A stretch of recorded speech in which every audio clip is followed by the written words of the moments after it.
Hi, everybody. Welcome to another edition of 49ers Live Playoff Edition on Niners Radio. Live Professor Davis here at the Satellite Digital Media Studios in San Francisco as we get ready to today preview the NFC Divisional Playoff, all of the action. And this segment is presented by Vinny's Eyeglasses, the official eyewear for your San Francisco 49ers. So we're on the line today. We're going to be back with my man, David Murphy from Big Sky Network as we get you ready for the NFC Divisional Playoff between your San Francisco 49ers and the Dallas Cowboys. And we're going to preview also of the rest of the playoff tournament for the second round of this NFC Divisional Playoff this afternoon. How you doing, Dave? I'm good, man. Good to be back. Sorry, I had to unmute myself. My bad. Okay. Well, we're less than 24 hours for the start of the first round of the divisional playoffs. The bracket's going to be on the first set of games on Saturday. As we look at the tournament, it will be the first game on NBC will be the Kansas City Chiefs and the Jacksonville Jaguars in Kansas City. The Jaguars coming off that thrilling come from behind victory, down 27-0 against the suspect, inferior, inconsistent LA Chargers as they would come back. The Jaguars, the team who won only 3 games last year, early won 2. They end up coming back to score. They end up scoring 31 unanswered points. In fact, they outscored the Chargers 31-3, and they would go on to win a thriller in Jacksonville at TI Bank Stadium in Jacksonville, 31-30.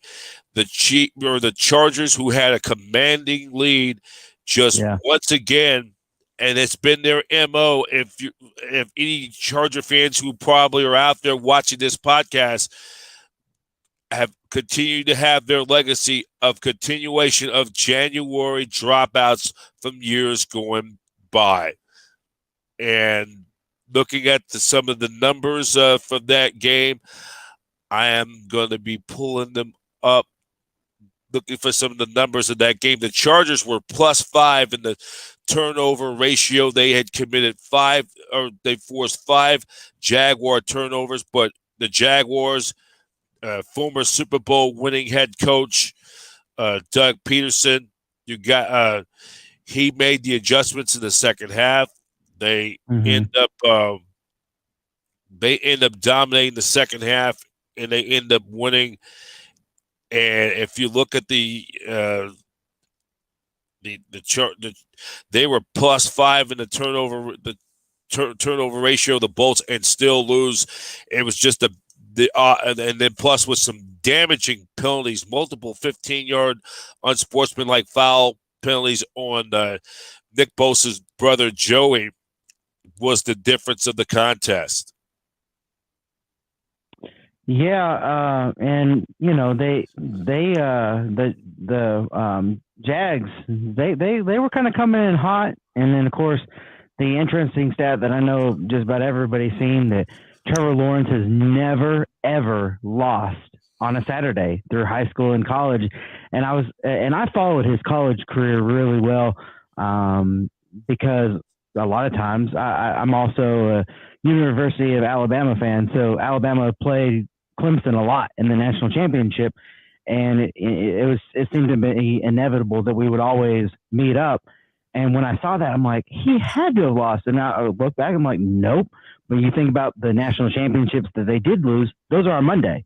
They're not on Sunday. They're not on Saturday, or they're not on any other day, Thursday, like the NFL is. Saturday. He's undefeated. I don't know if that streak is going to continue Saturday. I wonder was he never he may never even lost a game on Saturday in Pop Warner League.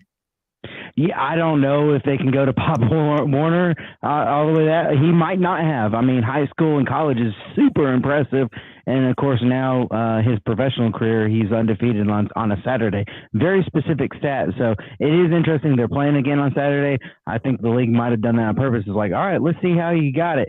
Let's see how the streak goes. Can you win every Saturday? We'll see. I don't think he will this time. But it's worth looking at. Ooh, I didn't now come to think of that streak of Trevor Lawrence. They're playing tomorrow, that first divisional playoff game, and the Chiefs are coming off a bye, and that has a lot of ramifications because if the Jaguars were to pull off this significant upset, if they were to knock off the Kansas City Chiefs, then that means the winner of the Bengals-Buffalo Bills game comes out of that win. The winner of that game would host the AFC Championship 1 week from this coming Sunday, and and that also, as we look into that brings us into the prospect of if the Bills and Chiefs hook up in the AFC Championship game.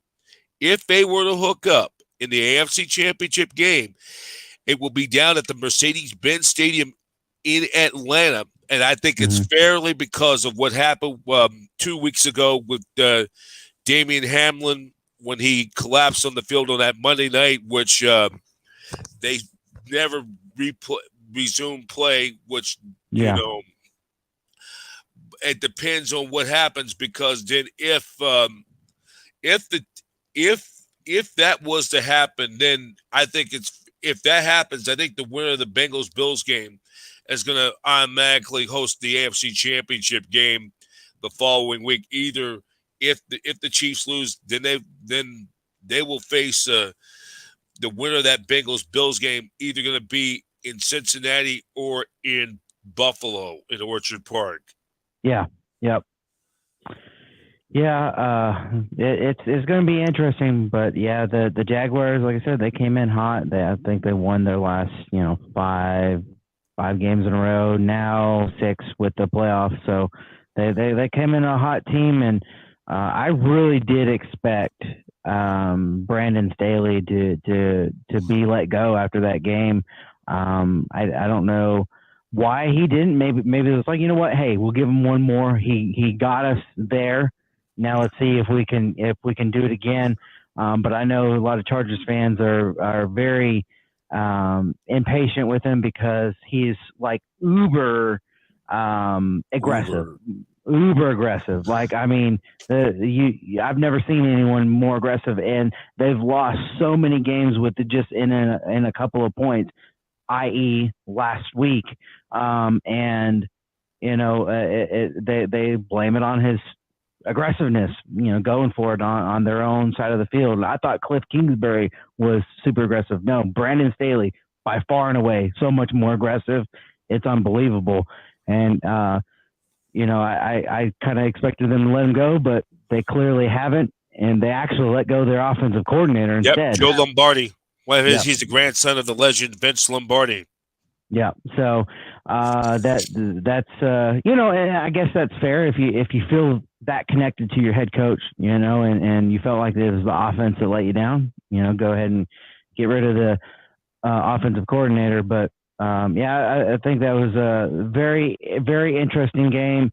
I seen this meme one the day after, and it said, breaking news, the Chargers have unveiled their new logo, and it's their colors, but in the shape of the Atlanta Falcons logo, just kind of blasting the Falcons and the Chargers for giving up a big lead.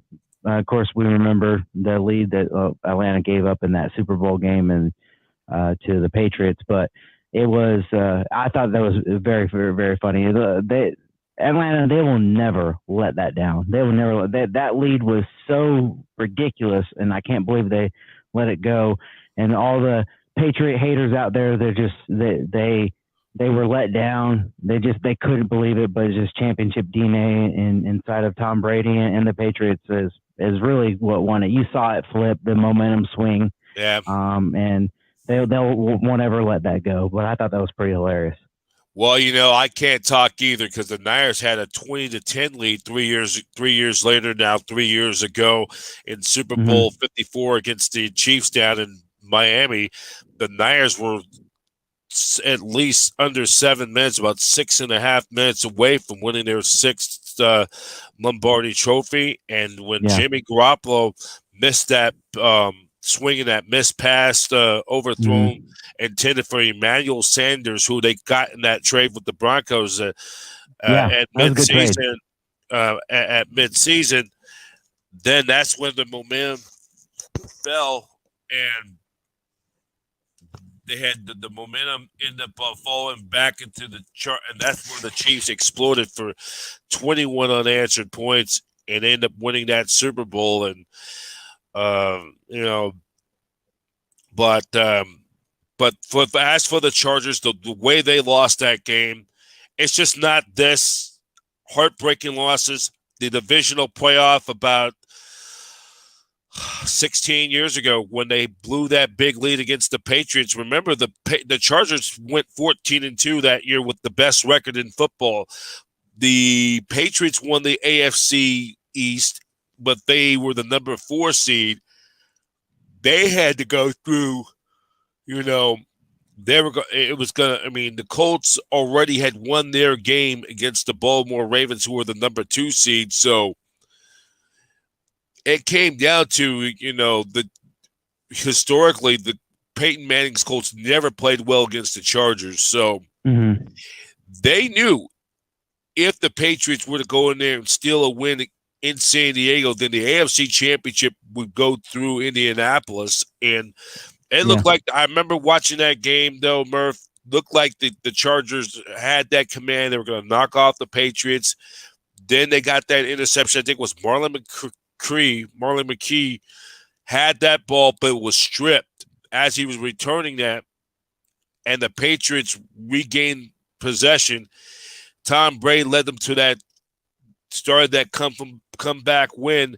Then Nate Keating missed a game-tying or game-winning field goal, I don't remember, and that was a stunning loss. Marty Schottenheimer was fired afterwards, and for Chargers management, that for the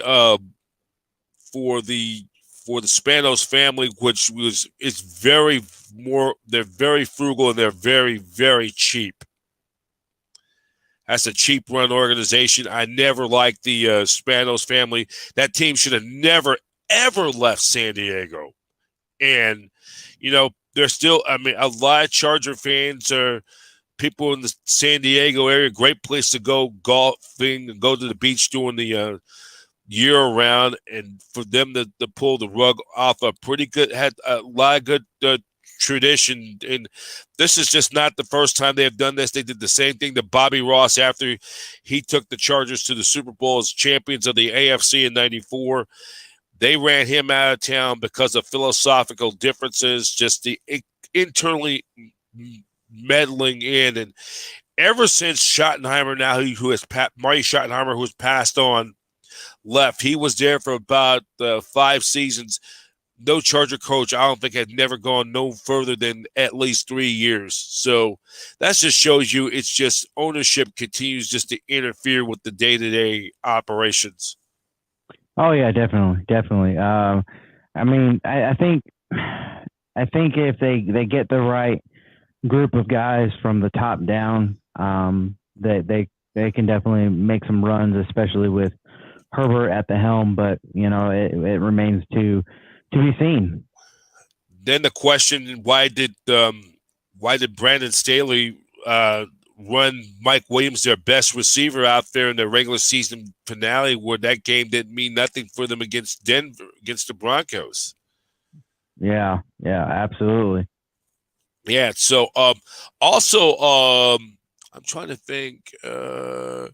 So, how do you like this matchup this weekend? The Chiefs and the Jaguars. Well, as I said earlier, the undefeated record of Trevor Lawrence on a Saturday, I think it comes to an end.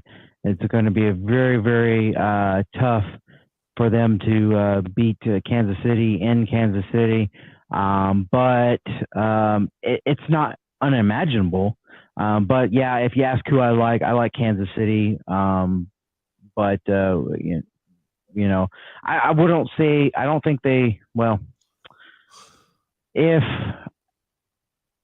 if they get that many turnovers again, then I definitely don't see Jags winning. It was super impressive the fact that I don't know if it's more impressive for them we're back to the choke job for the Chargers, but it's just unfathomable to have turn over the ball 5 times and still win. Like that, the percentages is like next to nothing.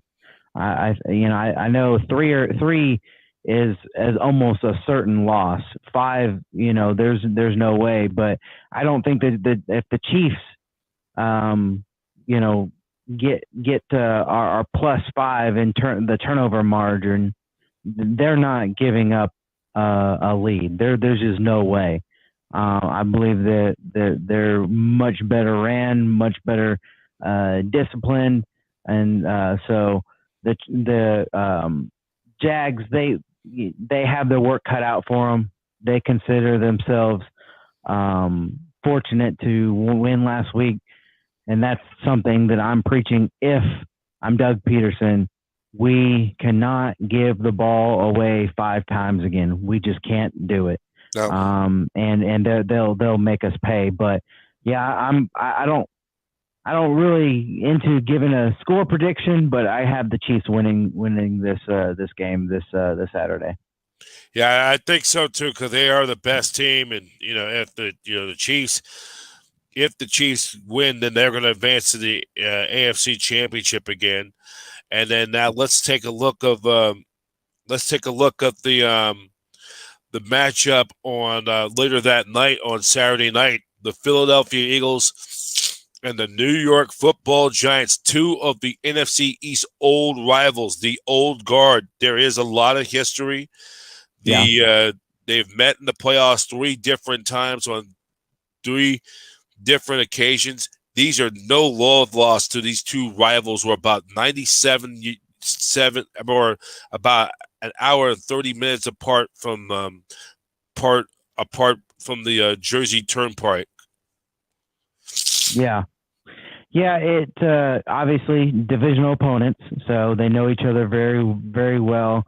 I want to say that in the regular season, that it was won by. Let's see. I want to look at it.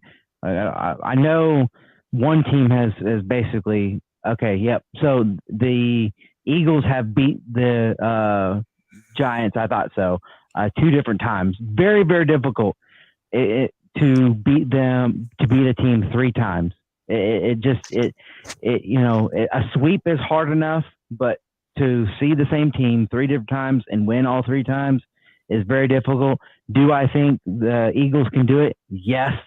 But it's so difficult because, again, they know each other very well. They know what they want to do on offense, defense, in transition, and special teams.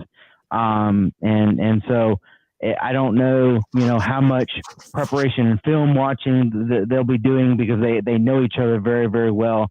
I think the Giants were fortunate enough to even win because, a Vikings choke job for them. So 2 games we've talked about in a choke job where, one was just giving up a lead. The other through a pass that, they needed, 8 yards and they threw it 3 yards and it was a turnover on downs. Like it was a man-to-man. There's no way there's no way you're going to expect your guy to, gain 8 yards when you only throw it three yards out. And so that was bad. I don't know whose decision that was, what the play call was, if it was designed to go that way. If it was, terrible. That doesn't make any sense. If it was Kirk Cousins throwing it that way, shame on him. I mean, I don't see any reason for any play, any route to be a 3-yard out. Like, they should all be line of scrimmage, or maybe, you're catching it at 7 yards deep, and you expect your guy to get at least one, and dive forward for the first down. But none of those routes should be beyond or should be further back than the line to gain ever. So they should have gotten it. They didn't. So now we have the Giants, playing the Eagles, a very spicy matchup because of the rival. And that brings us to this, and it has a lot to do with the Niners and the Cowboys, and we'll preview that matchup. We want to save the best for last. Like, we got through the appetizers and getting towards to the main course, the second half of that bracket. But that brings up to this: if the New York Giants pull off this monumental upset, that means it has a lot to say with the 49ers Cowboy game.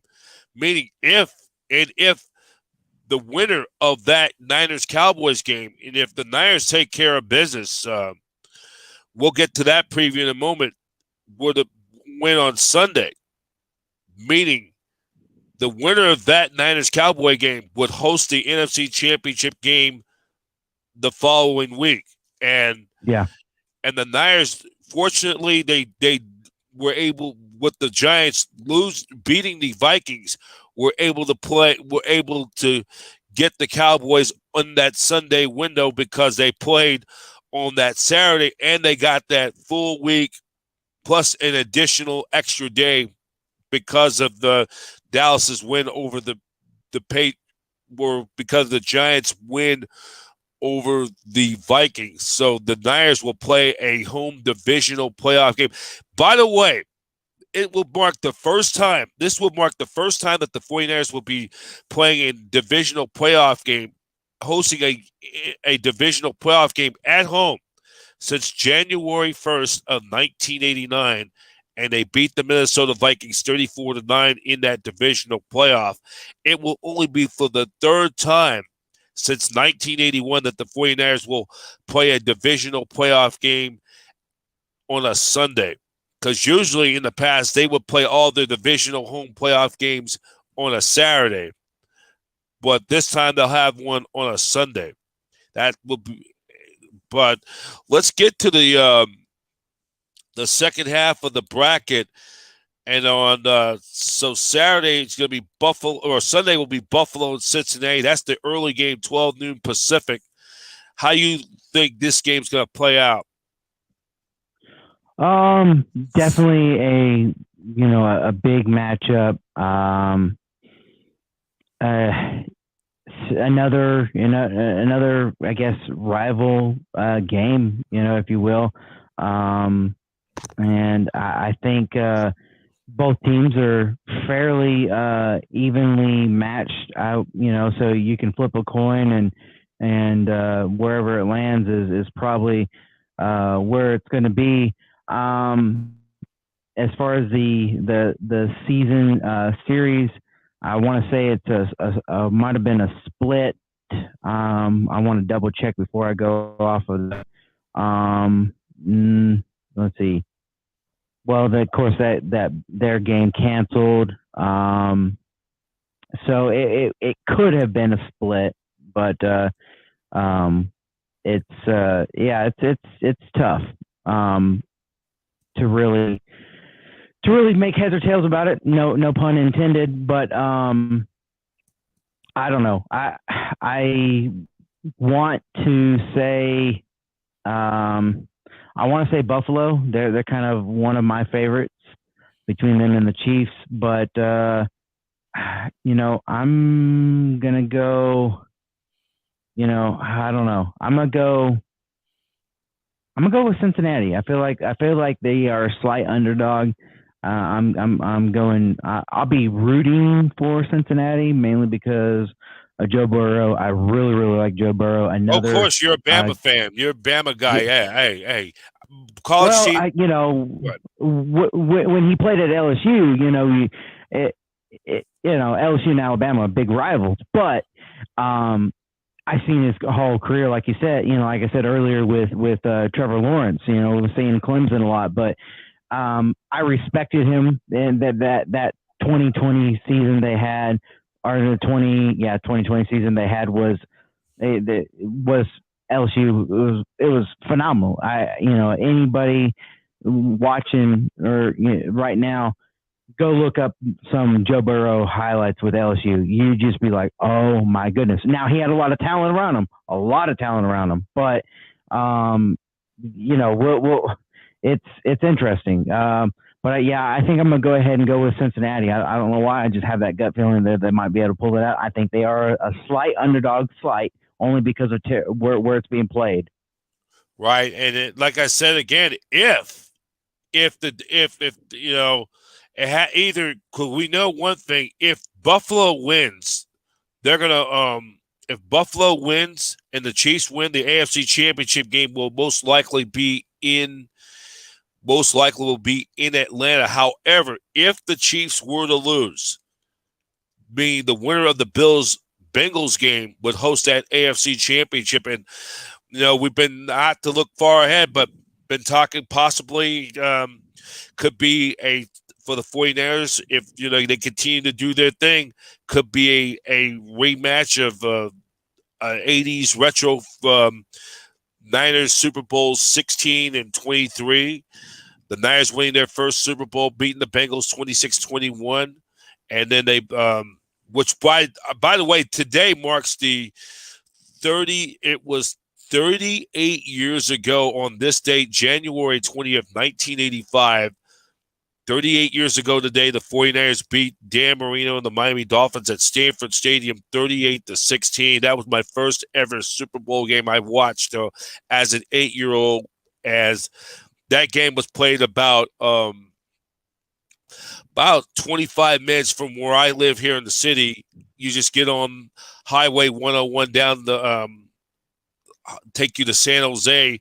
It's about a 25-minute, half-hour drive to Palo Alto, to Stanford Stadium, where that Super Bowl was played at.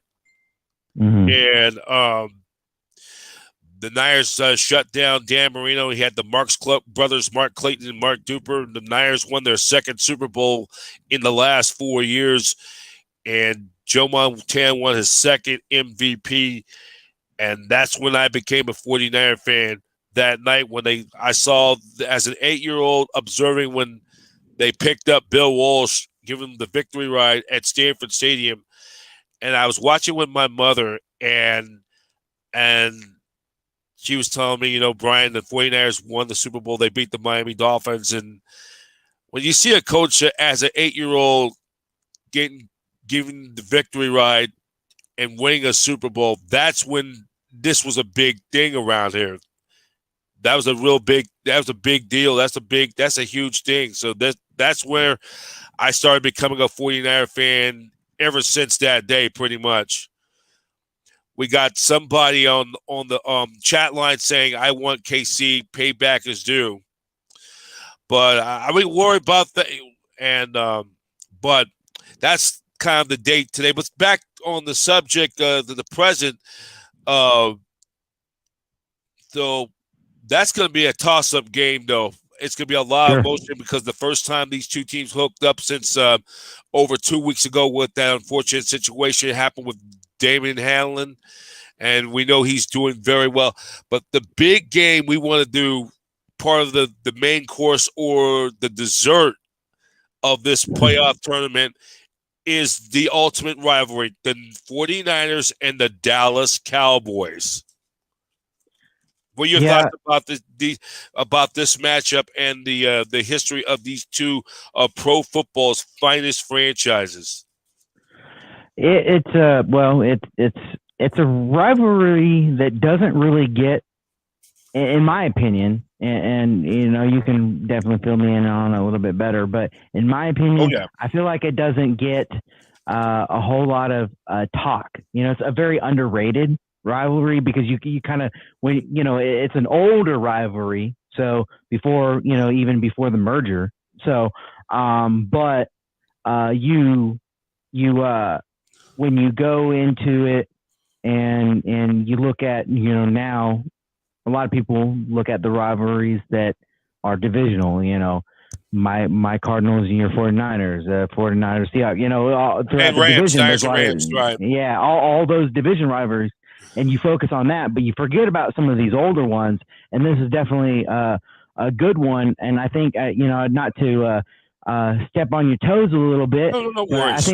I think this is where you were headed. That if you were talking about earlier, if the Giants able to pull it off, it'd be another divisional rivalry. If the Dallas is able to pull it off, I know that's not what you're hoping for, but it would be another one.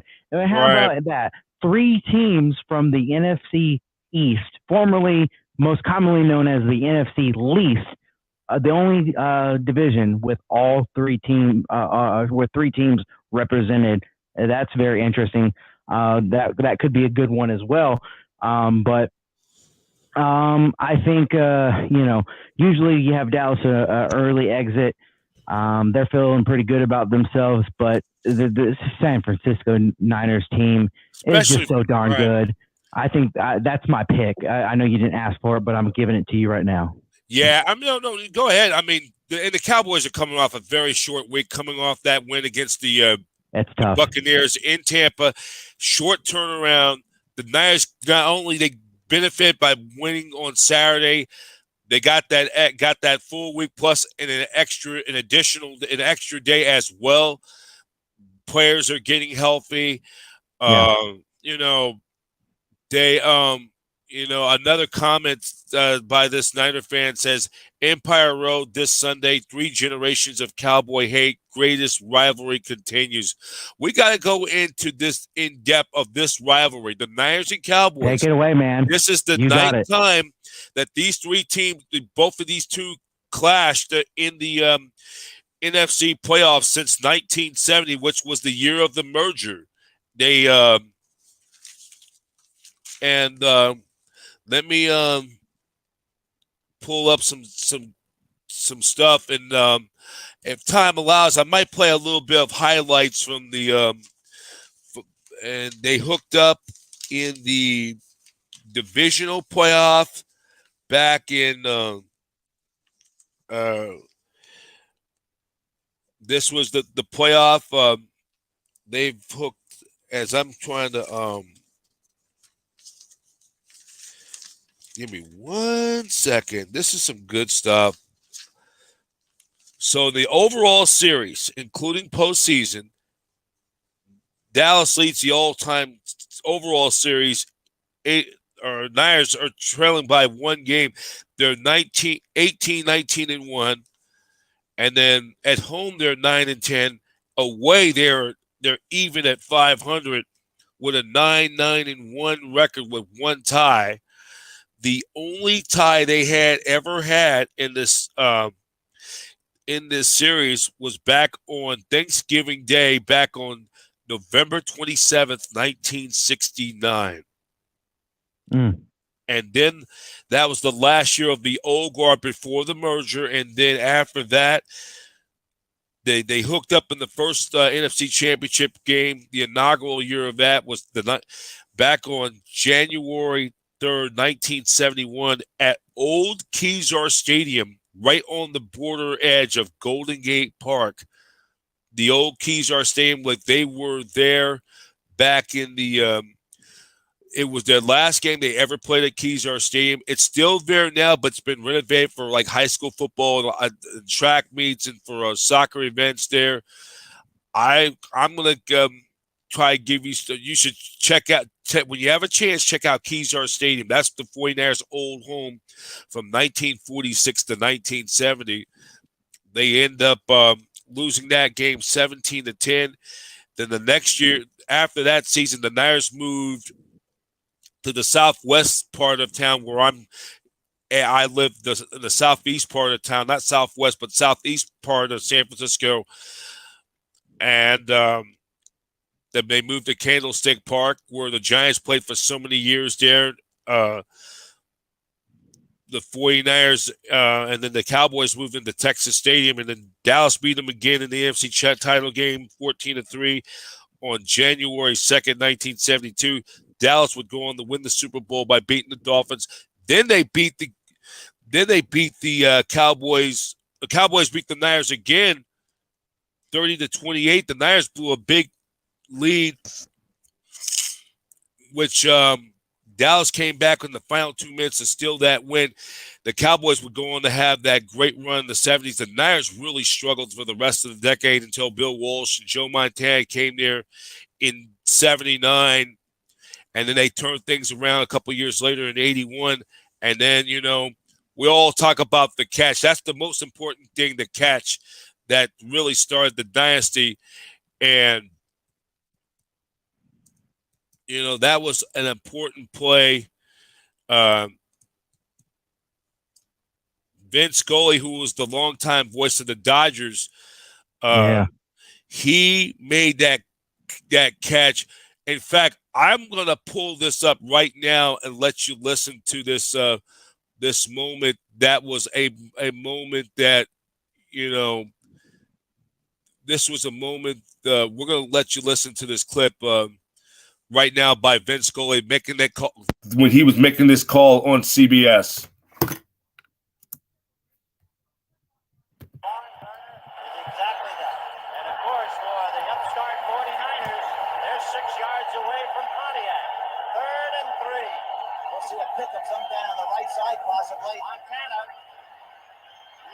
Looking, throwing in the end zone.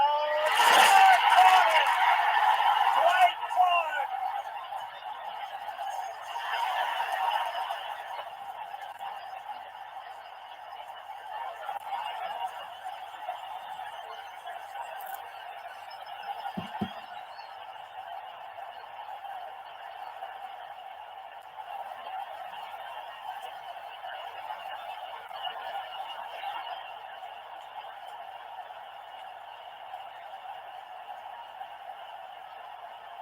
It's a madhouse at Candlestick with 51 seconds left.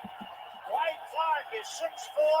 He stands about 10 feet tall in this crowd's estimation. You gotta watch here. Too Tall Jones usually lines up in the middle. He's 6'7". The spot, the kick, it is good.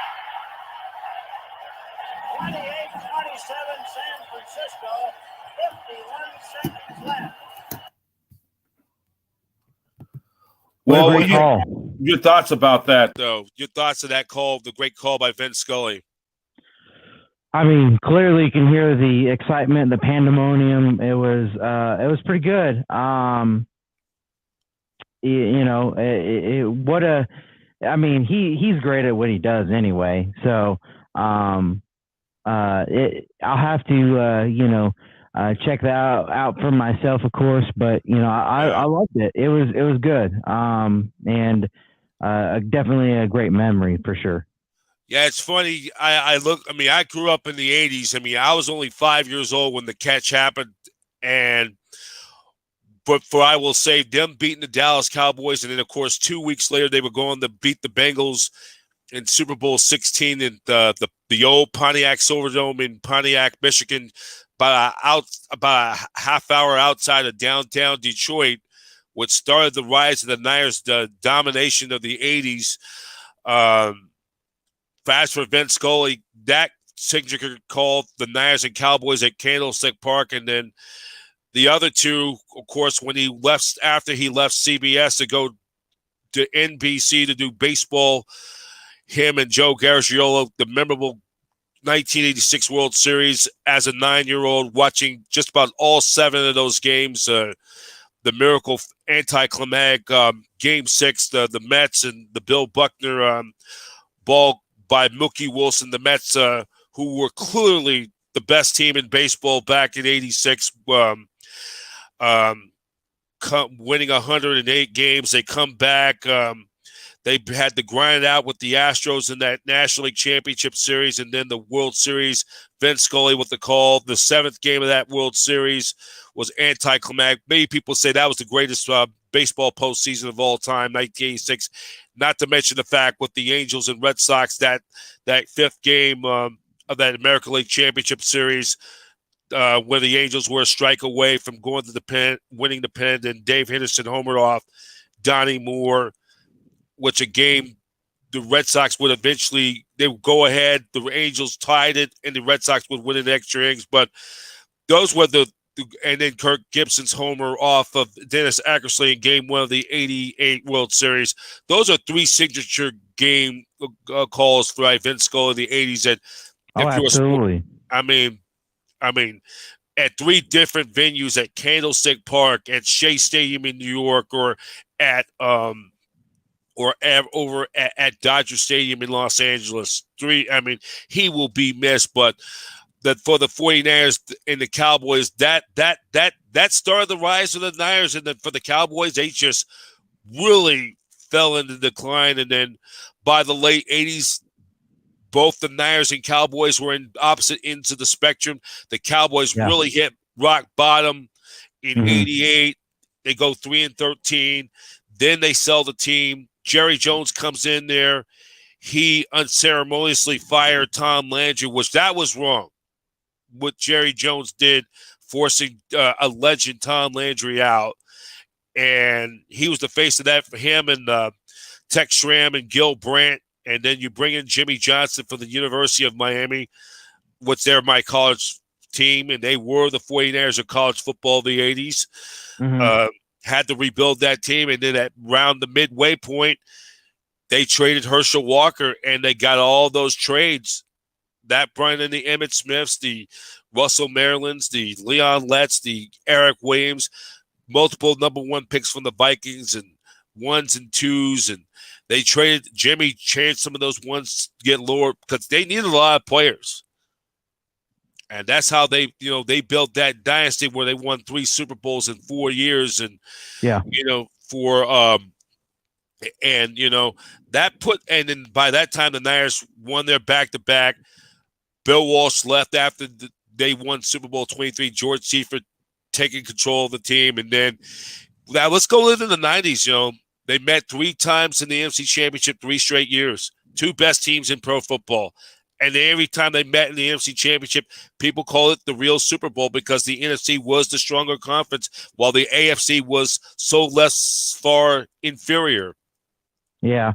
I think, especially I think sometimes really even still, I mean, maybe the last 2 years, it's been kind of flipped a little bit where the AFC has kind of rose. But I think really even up to the last couple of years, NFC is so much more, I don't want to say use the word dominant, but definitely harder. And it's really hard to say. The reason why it's hard for you to say dominant because you have all the Patriot years where they're winning, just about every other year. You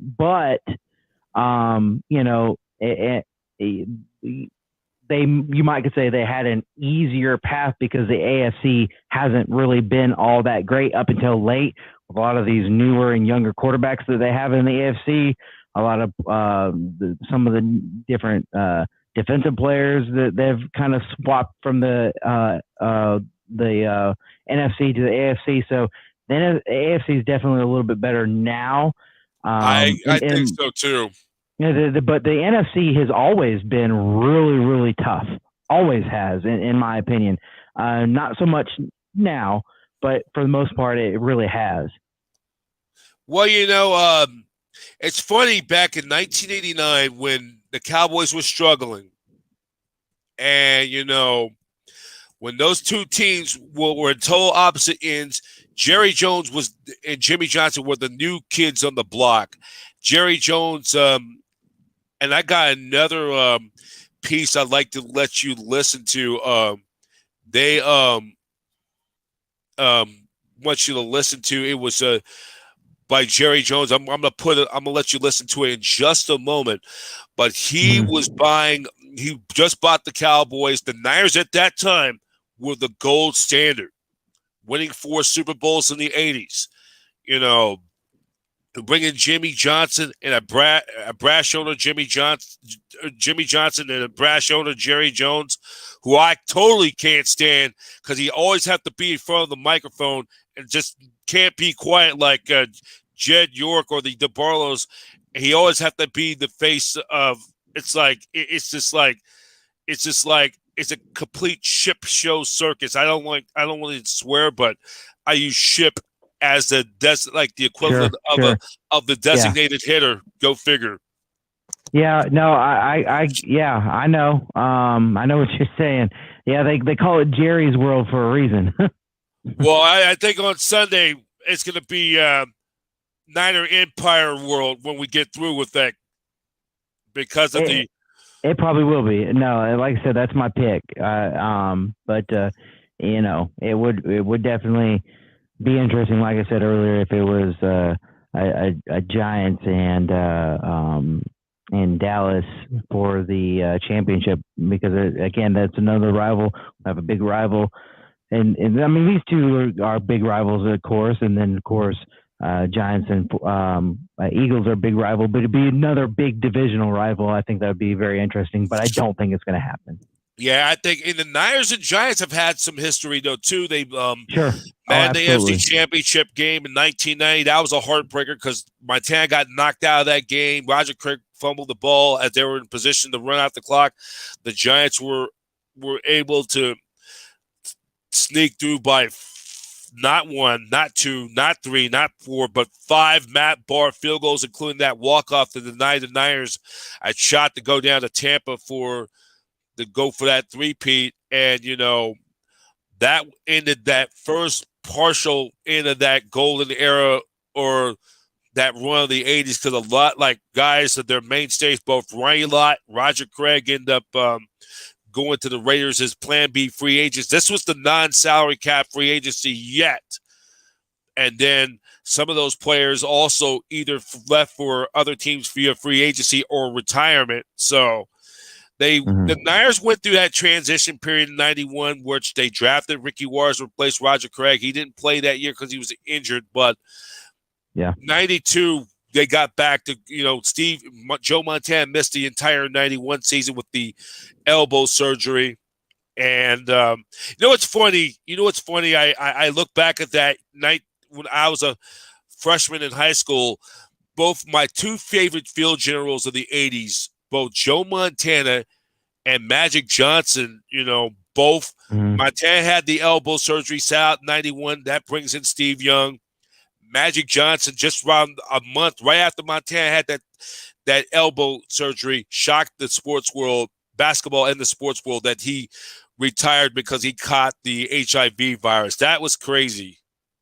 Yeah, I imagine it would be. I mean, my two field generals of their health issues, and that was kind of disturbing. Sure. Whoever thinks Joe Montana will go down, well, not only he gets that with the elbow, because it's like a pitcher gets all those throws is going to catch up with them.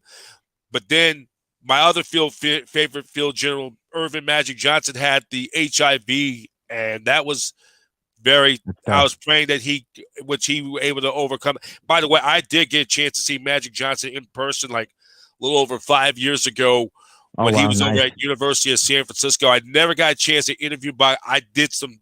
I'm going to text you some of the video I taped at that event like 5 years ago. But back to the present, this is another clip about. I watched. This was from the Tale of Two Cities on NFL Network. I'll let you listen to the audio sound. Both franchises were in opposite directions. San Francisco kind of more like the tech, Apple, computer tech. Dallas was the Cowboys were losing a lot of money.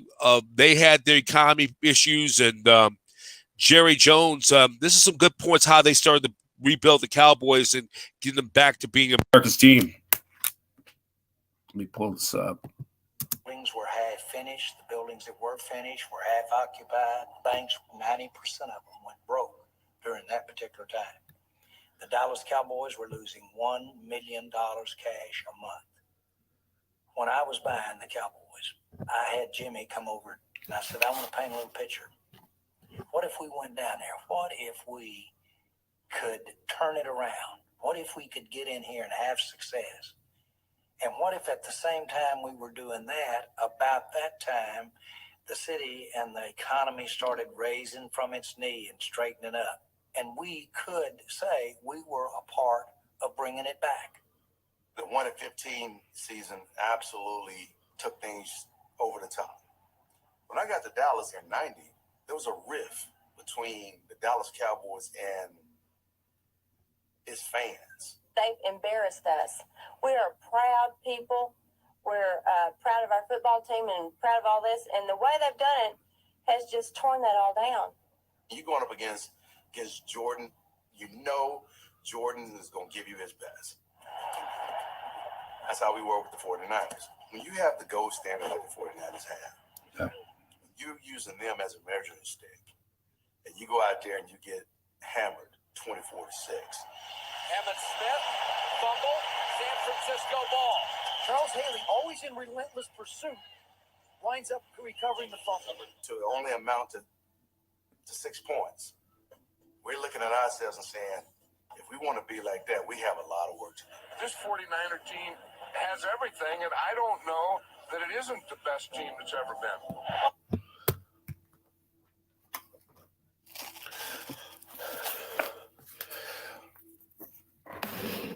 Well, what are your thoughts about that, Dave? I mean, it's very interesting, you know, for sure. It's hard for me to really, you know, go off of and anything. I'm just kind of, you know, still thinking about and taking it in, but there's a lot to take away from it. That's for sure. I mean, they had their own economy issues, you know, same thing. It was in cycles, and, you know, those trades worked out for Dallas. Even though I hate the Cowboys, they had to do something, and sometimes you have to give up something valuable like a Herschel Walker, who's kind of a nutcase these days, and they're not going to go there, go figure. But they did what they did. The Vikings paid for it severely because they pretty much mortgaged their future and sold their soul to go for it all. And nobody weren't beating the Niners at that particular time. They were clicking on all cylinders. Yeah. It was like you said, something they had to do something, you know, for sure, and they made a big splash. I mean, and then, you know, the NFC Championship in '92 played at Candlestick Park. The Niners lose that this time, which was Montana's final year. Steve Young now was the starting quarterback, and then after that offseason, they traded Joe Montana to the Chiefs, and the following year, this time the NFC Championship was in Dallas. That's kind of sort of a Black Sunday for me because both not only my Niners lost, but the Chiefs and Joe Montana lost earlier that day. He gets knocked out of that game with a concussion against the Buffalo Bills in the AFC Championship game. After the Niners losing for the second year in a row to Dallas, Eddie DeBartolo and team president Carmen Policy went down the elevator as their season concluded down at Texas Stadium, said this was not happening again next year. And with the new free agency, with this new salary cap, the veteran players who they were going to restructure their deals to get those players, bringing in guys like Ken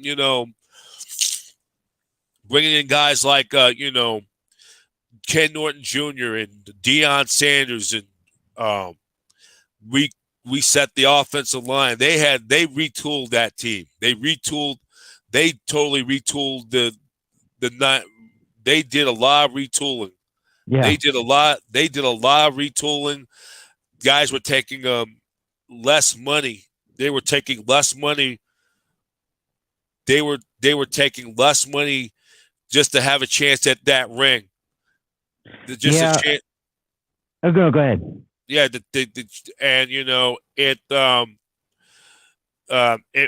that's what they did. They're going to take, do everything they can, and I was just getting something on 49ers Faithful Talk. I do host do 49ers weekly tailgate show out at Levi Stadium, and this is our ninth season. This game on Sunday is probably the most important game, regardless what happens, because could be our last game. If the Niners win, of course, they're going to be in the NFC Championship. The question is where they're going to be. Either we're going to be in Philadelphia, or if the Eagles lose and the Niners take care of business, then the NFC title game comes through here the following week. But this is one of the big important games for down there as in Santa Clara, as they're in their ninth season down there. Yeah. When taking one for the team, when you take less money and you're willing to do whatever it takes to try to win a championship for your team. Not too many players do that anymore, where they're like, I'll restructure my deal. I'll take some less money, and I like this group of guys. I like where I am, and let's go for one. Don't see that very often. Well, the Rams went for it. They sold their soul last year, and they beat us, and that was a hard loss, a tough loss, because the Niners were up 17-7, and then the Rams come from behind, scoring 20 or 17 on 17. No, they end up scoring. Scoring 13 unanswered points to win that game. Then they go on to win the Super Bowl. Look what happened this year. They were hit by significant amount of injuries, including they lose Matthew Stafford to concussion. Yeah. They lose Aaron Donald. You lose their go-to wide receiver, Cooper Kupp. Yeah. But the point is, the Niners with that new salary, and they beat the Cowboys in '94. Steve Young getting the monkey off his shoulders of Joe Montana.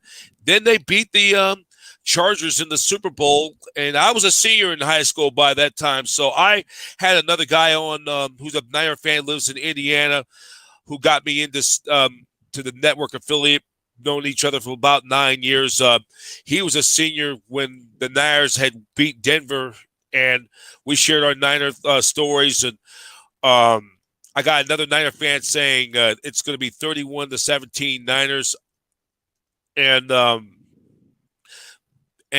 the Niners end up winning the fifth Super Bowl, and then end up, after that, they played a couple more times in the regular season, but it was all about Niners and Packers. Brett Favre started to dominate. The rivalry really started to die. Terrell Owens did his antics dancing on the star. And, last year's, through the 2000s, a lot of changes of the Niners were hit hard with the salary cap in the late 90s, early 2000s. George Seifert left after the 96 season.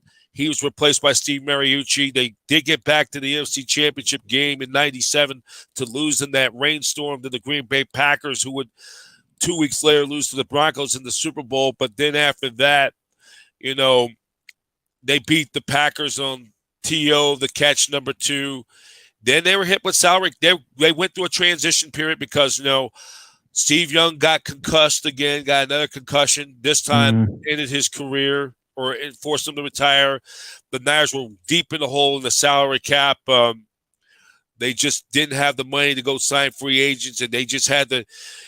Bill Walsh did come back to, he came back to be the acting general manager. He had to take that plunger and gut out the cap and say goodbye to a lot of high-priced veterans. And, they went through a transition. They got back to life in 2001 and 2002, won that thrilling playoff game against the Giants 20 years ago. I was at that game at Candlestick Park, and then they lose to the Buccaneers and who were going to win the Super Bowl when John Lynch was there.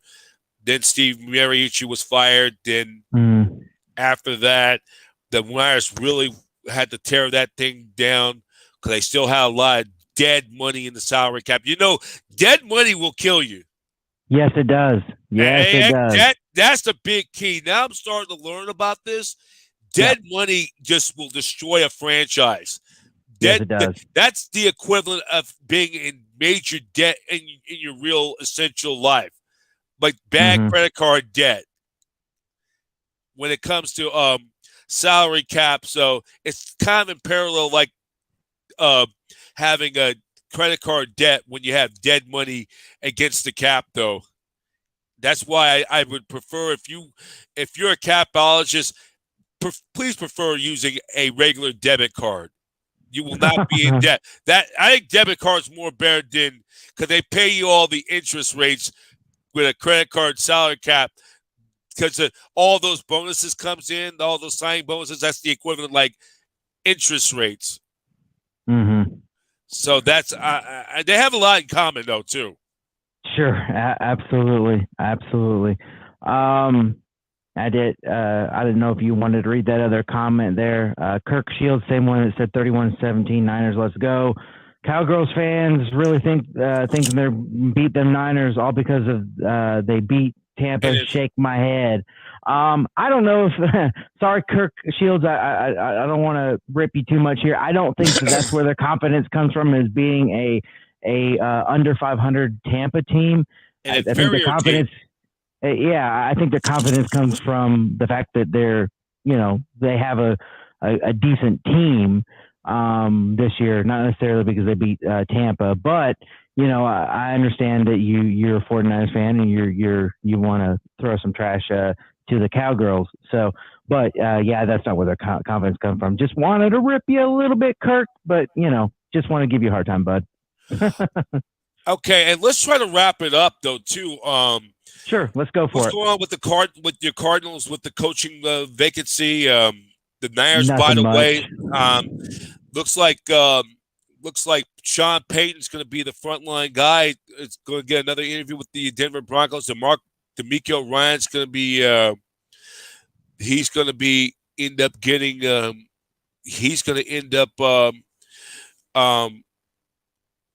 getting some interviews with the Cardinals. And then Rand Smith, one of the executives for the 49ers, accepting the new job as the new general manager for the Tennessee Titans.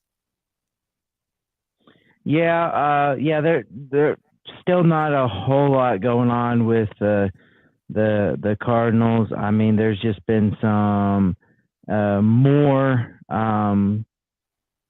request of interviews. Some of them set up, some of them already taken place, but no major news to report over here. Yeah, we'll see what happens. I'm not giving up yet, for Sean Payton, but it definitely, like you said, seems like maybe Denver. But we'll see. I don't know. I know that's kind of where the strong rumors come from, but it's still hard for me to really, believe that, because Denver's a mess. They're just a mess. Their organization is a mess. They got some issues. They are a quarterback away, but the quarterback didn't play very well in Russell Wilson. So I don't know if they're thinking, well, a change of scenery, we're just going to chalk it up. He's not a bad quarterback. He just had a bad year. But I still think Sean Payton wants to be somewhere where he's going to have a lot of more control, a lot of power, and I don't see him getting that in Denver. I really don't. Yeah, right. And remember, the Broncos have no first-round draft picks this year because of no, they don't. And he would definitely not be a good fit for the Chargers, because the Spanos family are so cheap. And talking to my sources, they don't like him down there. I'm not a Charger fan, but I don't like the Spanos because the way how he really pissed off the community of San Diego. A great, phenomenal place to play football, but they have a great community to go down there to live year round, and to do that to them and erase trade. Justin Herbert's a great quarterback. I mean, he just got to get some better pieces around him, and and they have to have a stable franchise. What they hadn't had in who knows when, But I always Yeah. say the Chargers, great in the regular season, but they're are nothing but a continuous perennial January dropouts in the playoffs. So any final analysis? What you got a score for the Niners Cowboy game? I do have my prediction for that game. I don't. I'm bad at doing scores. I think it's an exercise in futility. So I don't really do score predictions, but I do have the 49ers winning. I just don't have a score for that game. I guess maybe similar to Kirk Shields, his 31-17 in favor of the Niners. Maybe is what I'm thinking. I don't know. I think the Cowboys can score a little bit more than 17. So I think it's. I don't think it's going to be a blowout. I think it's going to be closer. But like I said, I can't give a score prediction. I think it's going to be 38-24 Niners. That's fair. That's the farthest I'm going to go far to that. 38-24. I wouldn't be surprised if they score 40 because of this offense and how they can dink and dunk and how can they, and way Brock Purdy is playing. Sure, so and then you're averaging 30 points and over 350 yards per contest. So I'm gonna get you going though. I gotta get ready to wrap up. I gotta do a few you're good. things. Hey, my other predictions for the divisional playoff for Saturday, I got the Chiefs over the Jaguars. I'm going to go Eagles over the Giants, Niners over the Cowboys. The other game, I'm going to go Bills over the Bengals. Okay. So it's going to be next week. So if you got time next week, we'll see what happens. What the Niners going to do for the postseason, and of course, for my other. Our main affiliate, will do baseball stuff eventually, though, too. Absolutely. I'm excited. I appreciate you always having me on. I think it's good for both of us to get on here and share our average Joe professional opinions, I guess you will, and good exposure for both of us. Anybody listening and want to hear more from me, I do a podcast daily Tuesday through Saturday. I record Monday through Friday, but it drops Tuesday through Saturday. Big Sky Sports Talk, Facebook and Instagram at Big Sky Sports Talk. And you can email me as well at bigskysportstalk@gmail.com.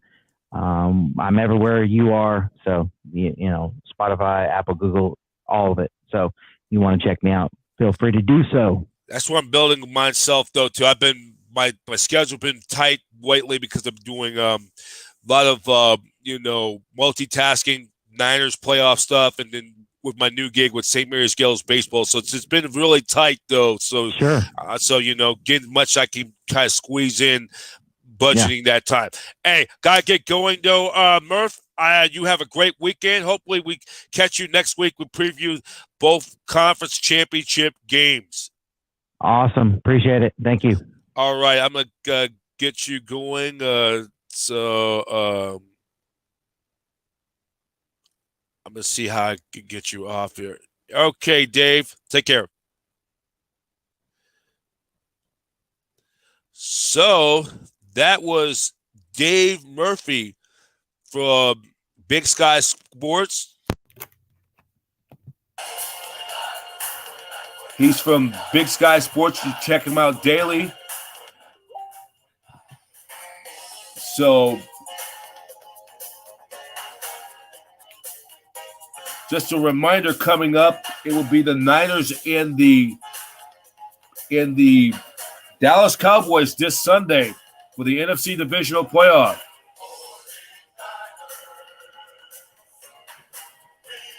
It will be the Niners in the – hold on.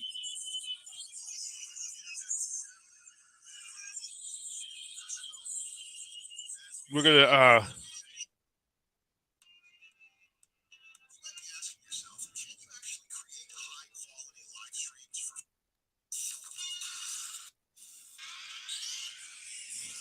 So that's going to do it for our podcast this afternoon.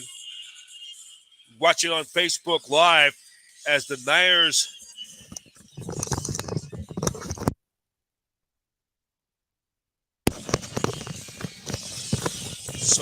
will be getting ready to take on the Dallas Cowboys NFC Divisional playoffs at Levi Stadium. And the kickoff time will be at 3:30 p.m. Pacific. And you can catch the action on Fox. And calling the game for Fox Sports will be, on this divisional playoff, will be Kevin Burkhardt along with Greg Olson. Handling the sideline duties will be Miss Erin Andrews and Tom Rinaldi. The game will also be on the U.S. Bank 49ers radio network, KBR 680, 104.5 FM with Greg Papa and Tim Ryan. Game will be on Spanish broadcast, 49ers.com/Espanol. Jesus Sadari and Carlos Utes with the call. The game, if you're from all 49er fans, not from the Bay Area, the game will be on broadcast radio nationally on the Westwood One Sports Network with Ryan Radke and Mike Golick. Handling the sideline reporter is Ed Warder. Check out the 49ers' latest news. Check them out on 49ers.com. And check us out at youtube.com/Niners Radio 49.